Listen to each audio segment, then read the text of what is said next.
Trump has a new press secretary, and her name is Karoline Leavitt. Now, I don't know about you, but after the last couple of years of having to endure the nonsensical rambling of Karine Jean-Pierre, I never thought I'd be able to enjoy a White House press briefing again. However, with this new era of leadership, we can already see that Trump is bringing in the best of the best to take on the corrupt DC swamp, and that includes taking on all of these Democrat minions that still have the nerve to call themselves journalists. And she's definitely letting them know who's in charge. Let's get into it.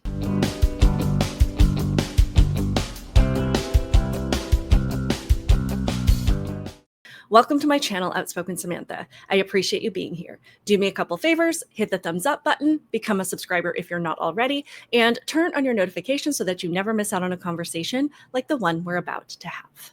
So I think all of us can agree that of everything we've had to endure from the Biden administration, watching White House press briefings from Karine Jean-Pierre tops the list of some of the most excruciating experiences from the last 4 years. And I have to say, when Trump won the election, I was kind of hoping we'd get Kayleigh McEnany and her binder back.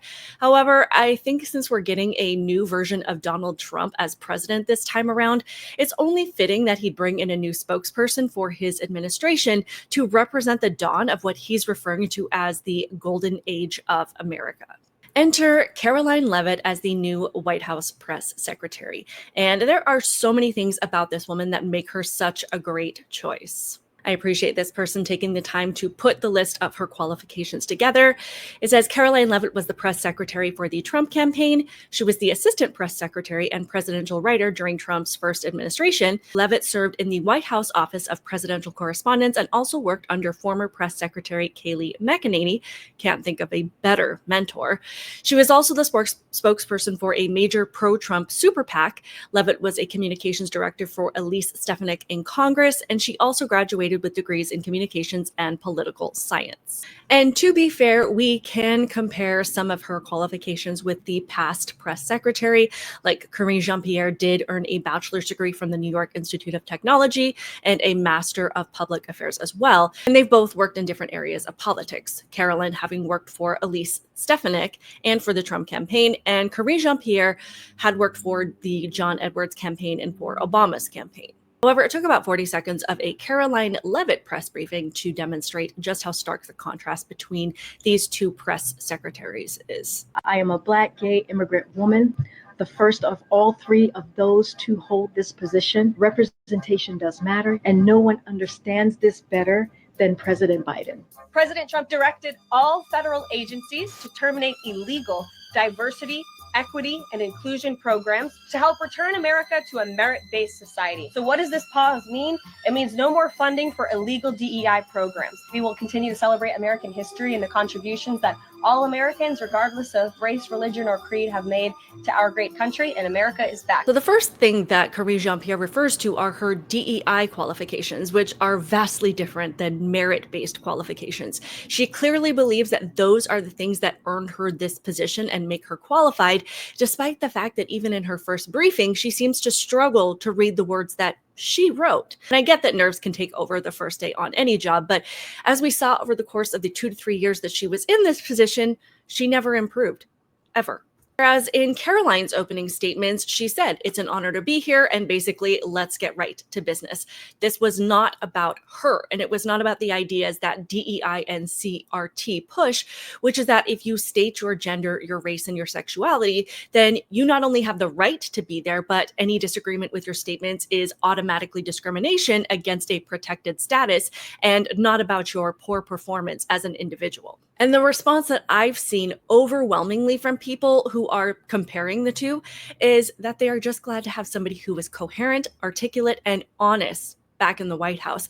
And I think people are just waking up to the major flaws on putting someone in a job based on characteristics that have no bearing on the requirements to fulfill the position. Being Black doesn't make you a good speaker or a good communicator or an honest person any more than being white does. And Psaki was also terrible. There's a reason she quickly earned the name Circle Back Psaki, because she never answered questions. She just kept saying, I'll circle back to you on that. And one of the really fun announcements that Karoline Leavitt made from the press briefing room is changing the way that they're engaging with the press, because they're acknowledging the fact that almost no one trusts the mainstream media anymore. And not only that, the people who do still watch the mainstream media, the average age is around 70 years old. So they're making moves to reach audiences in a way that people actually get their information on political, cultural, and societal issues. I'm excited to announce the following changes will be made to this historic James S. Brady briefing room, where Mr. Brady's legacy will endure. This White House believes strongly in the First Amendment, so it's why our team will work diligently to restore the press passes of the 440 journalists whose passes were wrongly revoked by the previous administration. We're also opening up this briefing room to new media voices who produce news-related content and whose outlet is not already represented by one of the seats in this room. We welcome independent journalists, podcasters, social media influencers, and content creators to apply for credentials to cover this White House. And you can apply now on our new website, whitehouse.gov/new media. Starting today, this seat in the front of the room, which is usually occupied by the press secretary's staff, will be called the new media seat. My team will review the applications and give credentials to new media applicants who meet our criteria and pass United States Secret Service requirements to enter the White House complex. And a lot of people are really excited about this, and I'm definitely going to apply because why not? I know my channel is small, but the worst they can do is say no.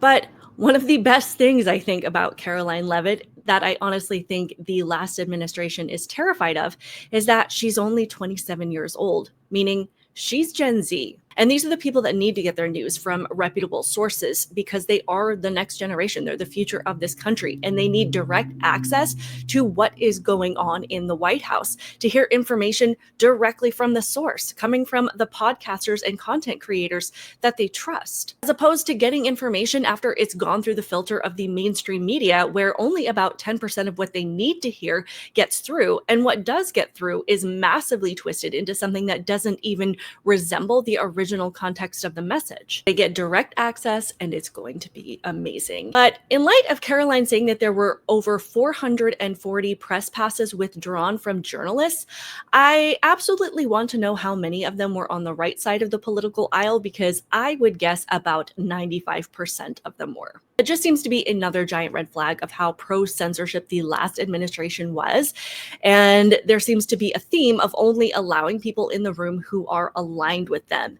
And then they just let Peter Doocy in to appear bipartisan. But this is just a flashback to Karine Jean-Pierre, as she seemed to be offended at even the idea that anyone suggest that they were holding back information. Come out here every day, there's a press briefing, and we do our best to give you the information that we have at the time.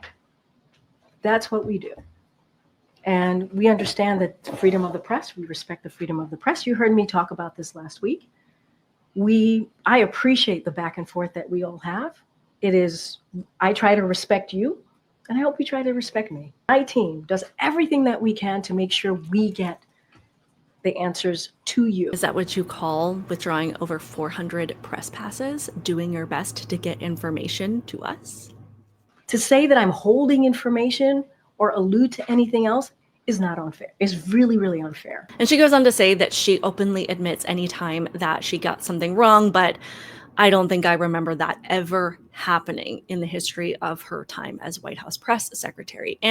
But she's taking the question of honesty as a personal attack, but it's not about her personally, though it is a matter of personal integrity if you're willing to lie for someone. But the American public has been questioning the honesty of the entire Biden administration as a whole for quite some time, which is just another reason that the Democrats lost. Now, moving on, as I said in one of my other recent videos, I feel like this new administration is done with political correctness. We are all over it. Political correctness and trying to provide answers to questions so it ruffles the fewest feathers and hurts the fewest people's feelings, and trying to appease both sides, it hasn't gotten us anywhere. And as I said, we're over it. We just want straight answers. And Karoline Leavitt is showing up to show us exactly how to answer a question honestly, and you can deal with your feelings on the answer on your own time. Of the 3,500, arrests ICE has made so far since President Trump came back into office. Can you just tell us the numbers? How many have a criminal record versus those who are just in the country illegally? All of them, because they illegally broke our nation's laws and therefore they are criminals as far as this administration goes. I know the last administration didn't see it that way, so it's a big culture shift in our nation to view someone who breaks our immigration laws as a criminal. Exactly. If you break our laws, that's a crime. Committing a crime makes you a criminal. It's not that hard. But because so many people's brains have been twisted into thinking that breaking laws is fine because the person needed to do it, it is a mindset that has led us to the mess that we are in today. And it's why you end up with stupid questions like this from the media. Like, of all people who had done something illegal, how many of them are criminals? So clearly we have a strong, articulate woman back in the White House, and it's not because she's white. It's not because of any level of privilege she gets because of her skin color. It's because she was found to be qualified to do the job that the American people expect from the person providing information from the top levels of government. I could care less if she's Black, Hispanic, or Asian. I don't care. I could close my eyes with no idea what this person looks like, and my appreciation for what she is doing would not change if I opened my eyes and saw a different ethnicity. If that's how you operate, you need to take a step back and retrain your brain. But speaking of broken brains, the hags of The View had to share opinions that nobody asked for, and shockingly, they aren't going to support the Karoline Leavitt fan club anytime soon. She's probably been put in there because, according to Donald Trump, she's a 10. You know that's what it is. I want to be clear, though. It's not her first job. It was her first press briefing. So even if for 1 second it was even remotely true that Donald Trump hired Karoline Leavitt because she's a 10, which is true, but not in the derogatory and revolting sense that Joy Behar meant it, how is hiring a woman because she's beautiful any worse than hiring someone because she's a woman that's not white? And then Whoopi Goldberg had the audacity and the total lack of self-awareness that she wears like a badge of honor to try and educate Karoline on how she should view her responsibility of her job. Young lady this is her first job, I would like her to do a little homework because she said something yesterday that really pissed me off. And that was, she said, there will be no wokeness here. Oh, yeah. Let me explain something to you, because without that wokeness, you might not have that job. Yeah. Because women were not invited to that table. Women were not invited to many tables in this nation. The reason we fought and busted our behinds to make sure that you didn't have to worry about this. And now to hear you talk about it and to hear anybody talk about the wokeness was put in place for a reason. Well, that's enough of that. But no, Whoopi, wokeness is not the reason women have rights or opportunity in this country. We had more rights and opportunities before wokeness. And it's because of wokeness now that girls and women across the country don't even have the right to privacy or their own bathrooms anymore. These women are legitimately insane. But as usual, anyone who has a prominent voice or platform in the Democrat Party shares a view that is not in line with the vast majority of the country, because everyone can see the stark contrast between having someone smart and honest relaying information to them versus someone who is lying and clearly unqualified to do the job. I don't care if you're on the left, the right, the middle. This woman ate down, okay? She made me want to get my stuff in order. Journalist was like, how many of these illegal immigrants are actually criminal? Caroline said, all of them. One journalist said, isn't it unconstitutional for Trump to remove any independent executive agencies? Not only did she say no, she said, if you don't believe me, go read the 2020 Supreme Court case of Saylor v. Consumer Financial Bureau, whatever. I was like, well, after 7 days of being in the White House, the price of eggs are too high. She said, well, did you check the last administration who slaughtered millions and millions of chickens? Therefore, there's a chicken shortage. Therefore, the price of eggs are high. Look it up. It just goes to show that the left has put too much emphasis on things that don't matter when it comes to who you are as a person, and has truly treated us like we're stupid. What they fail to acknowledge is that being in government does not make you smarter than anyone else, and we all know that. And even as they've tried to guide us toward a way of thinking that makes us dumber and easier for government to control, we've seen right through it, and we've rejected their attempts at manipulation and control. Well, most of us have. No matter how much they've tried to tell us that rejecting DEI or CRT or any of this wokeness is racist or bigoted, we don't care.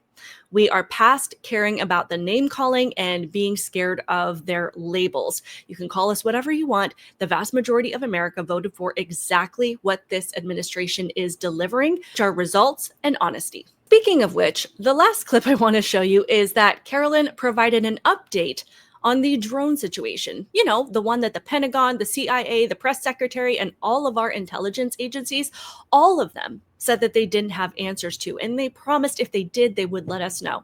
Well, it took about 5 minutes for the Trump administration to clear things up. News directly from the President of the United States that was just shared with me in the Oval Office from President Trump directly, an update on the New Jersey drones. After research and study, the drones that were flying over New Jersey in large numbers were authorized to be flown by the FAA for research and various other reasons. Many of these drones were also hobbyists, recreational, and private individuals that enjoy flying drones. In time, it got worse due to curiosity.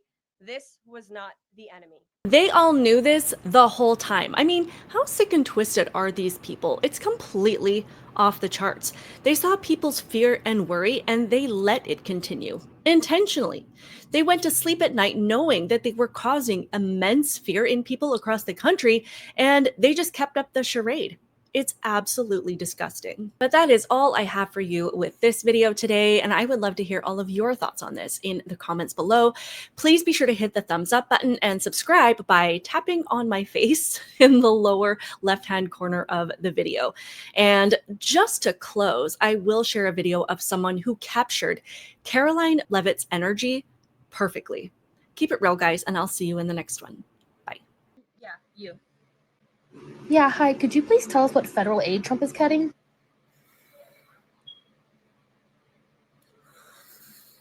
Listen, you